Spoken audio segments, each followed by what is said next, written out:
Well, look at this. It just might as well be Christmas in July right here on NFL Live. We got both Marcus Spears and Ryan Clark for the hour. To say that I missed you guys is kind of an understatement. Coming on. I miss you, Cal. What's up, Boogie? Hi.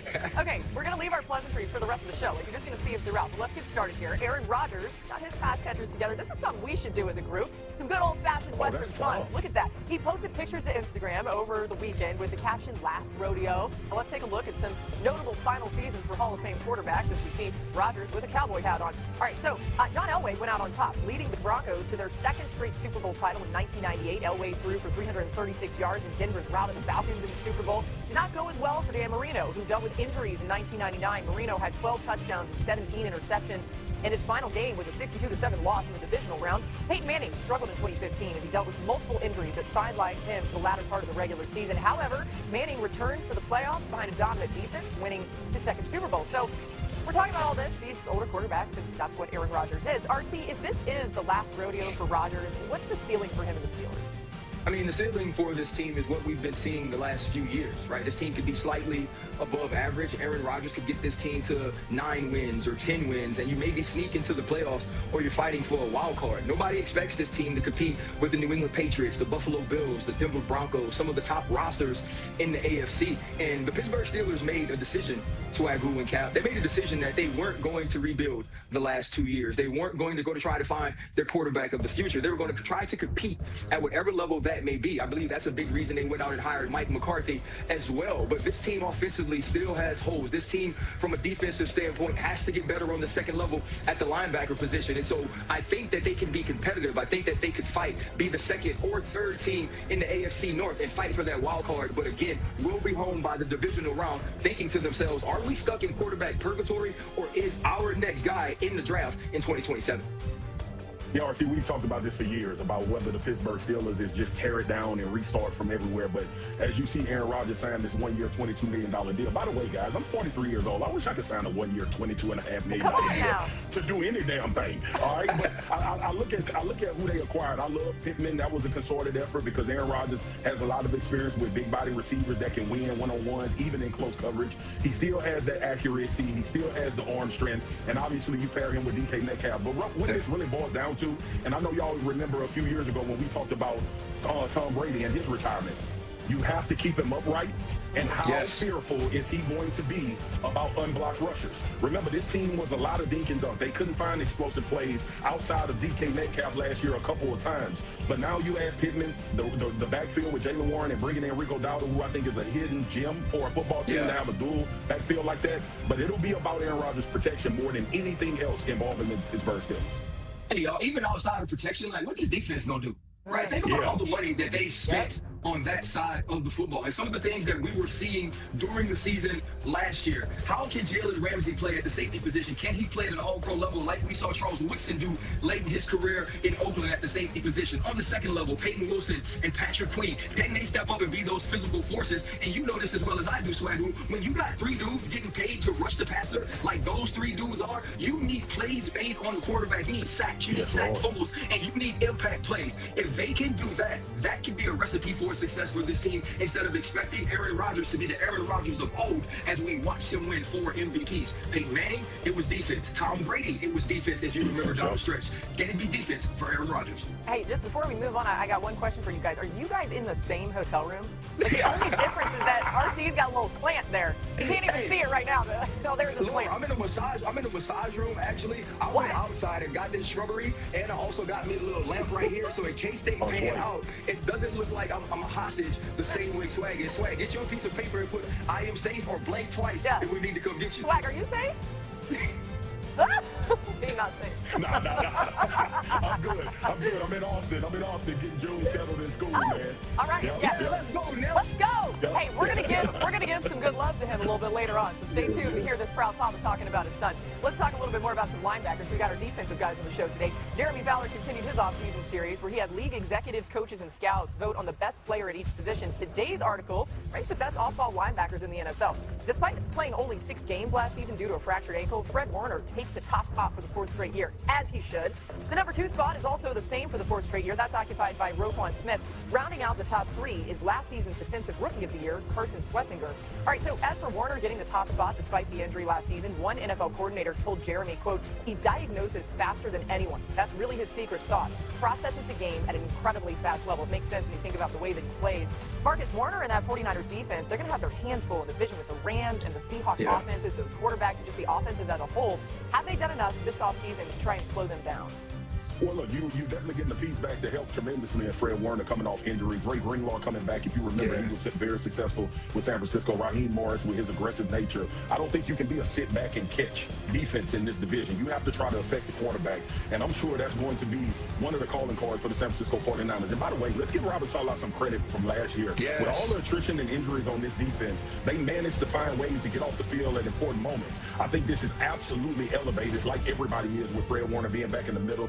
And I don't think people comprehend how much this middle linebacker changes the way that this defense plays with his playmaking ability, his sideline-to-sideline speed, and how he diagnoses plays, like that anonymous executive said in Fowler's report. Well, listen, if you're an anonymous executive, you can actually have any positive superlative and attribute it to Fred Warner. If you want to talk about the way he diagnoses plays, you can say that. You want to talk about the way he runs and hits, you can say that. You want to talk about the way he creates turnovers, you can say that. Along with Myles Garrett, there's no bigger gap between number one at a position and number two than there is with Fred Warner and every other linebacker in the NFL. But what it's going to be about is that back end, Upton Stout in his second year, who I thought was very impressive as a rookie. Malik Mustafa, who was injured early on last year, now healthy for an entire offseason. And we have to think about Bosa up front being able to get healthy. Raheem Morris and what he was able to do late in his Rams tenure with the way that he brought pressure from the second level is going to have to do that in the NFC West, because that is truly a hunt and kill division. And if you miss your shot, you might give up 40. Man, that's well said. And by the way, you guys, welcome to the time of year where we're doing lists, okay? We've been doing a lot of lists on this show. Now you two get to do lists. And we got more lists coming later on. We got a lot more to get to. We're just getting started on NFL Live. The Rams may have built the NFL's most dangerous pass rush in the NFL. Find out why another potential ad has Swagoo chopping at the bit to watch LA this season. Plus, has Josh Allen finally surpassed Patrick Mahomes as the NFL's best quarterback, according to scouts, coaches, and GMs? He has. RC disagrees with that part of the list. Stay tuned. He'll tell you a little bit more. We're back on NFL Live, and time now for our ESPYs moment, presented by Capital One. And today, here on the show, we are going to give out the ESPY for Best NFL Player. You see the nominees there. We're going to go through all of them and tell you a little bit more about it, but we're going to start with Myles Garrett. This makes sense, right? Defensive Player of the Year, had 23 sacks last season, the most by any player since that stat became official in 1982. The second nominee, Drake May. The 23-year-old was the MVP runner-up and led the Patriots on a surprise run to the Super Bowl, becoming the second youngest starting quarterback in Super Bowl history. Only Dan Marino was younger. And then how about Jackson Smith-Njigba, the Offensive Player of the Year, had a breakout season, leading the NFL with nearly 1,800 receiving yards and capping that off with the Super Bowl title. Last, but certainly not least, Matthew Stafford. At 37 years old, Stafford led the NFL in passing yards and touchdowns en route to winning MVP for the first time in his career. So, are we ready? Drum roll, please. That was like a one-handed drum roll. Didn't quite have the effect I wanted it to. The winner for the 2026 ESPY for Best NFL Player is Myles Garrett. That's right. For the first time in the history of the ESPYs, a defensive player takes home the award for the Best NFL Player. Swagoo, I know you are smiling, and we're going to see your smile on the screen in just a second. RC, can't wait to get your take on this as well.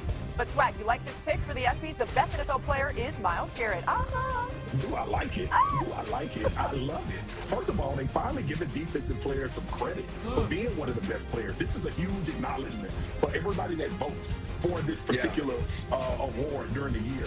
And not to mention, the 5-time BMB award went to Myles Garrett. Y'all saw I was on to something. And this is, you know, look, I know that my counterpart went to LSU, and I apologize for this, Campbell, but listen, I got to show this 5 sacks against the New England Patriots. And every time they dropped back the pass, they knew Myles Garrett was coming. I've seen people blocking with 3, 4, at times end up with 5, including the back, and he's still getting to the quarterback. This is why, honestly, Drake May performed so well during the year after this game, because he understood the assignment is that I don't have to see 95 again for the rest of the year. So Myles Garrett, congratulations. And y'all, arguably, like in reality, he could have been 7-time BMB of the week. I mean, 17-time BMB of the week. Every season of the year, he was putting on masterful performances. Shout out to Myles Garrett, man. Best player in the NFL finally goes to a defender. Let's go, RC.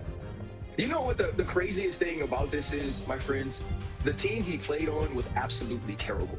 Right? Myles Garrett Think about that. Buns, bro. Cheeks. Myles Garrett showed up every single week. And I don't think people understand. And I get it that these players get paid a lot and they're getting to live out their passion. But to show up with that high level of performance, effort, execution, and production is absolutely unheard of. And Myles Garrett truly was the most dominant player in football last season, and the ESPYs got it right. I love it. They're giving him the credit. That's just one award, right? You can see a lot of the awards. They all happen. The 2026 ESPYs tomorrow, Wednesday, July 15th at 8 p.m. on ABC, streaming on ESPN Plus, and available to stream on demand the next day on Disney Plus, Hulu, and ESPN Plus. Remember, the ESPYs benefit the V Foundation for Cancer Research. To support, visit v.org/donate. Myles Garrett is one of 3 significant additions that the Rams made to their defense. Let's talk a little bit more about the Rams. They once again said F them picks. They traded a pack of draft picks to the Chiefs to all-pro cornerback Trent McDuffie. In free agency, the Rams continue to revamp their cornerback group by signing McDuffie's former teammate on the Chiefs. That's Jaylen Watson. And then how about this, y'all? Okay, potentially adding to that list, Aaron Donald. Look at this TMZ video out there. Look at it. They had to point out Donald, but we all knew that was him. He's working out at the Rams facility this offseason. Now, I do want to point something out. We did hear that he does this every offseason, but I don't care. Like, don't rain on the parade right here. We're just gonna pretend like this is the first time he's ever done. Facts get in the way of a good story. Don't do that. Get these dang facts out of here. All right, Marcus, if Donald is added to that pass rush, what exactly are opposing offenses going to be dealing with here? Y'all, I legit don't know what I'm gonna do. Like, I really don't know how I'm gonna react or respond if Aaron Donald plays for the Rams. It is literally, outside of the 2019 LSU championship run, it is definitely going to be one of the greatest things I've ever witnessed in football. If Myles Garrett and Aaron Donald plays on the same defensive line. There is no answer, okay? There was no answer for these dudes as individuals.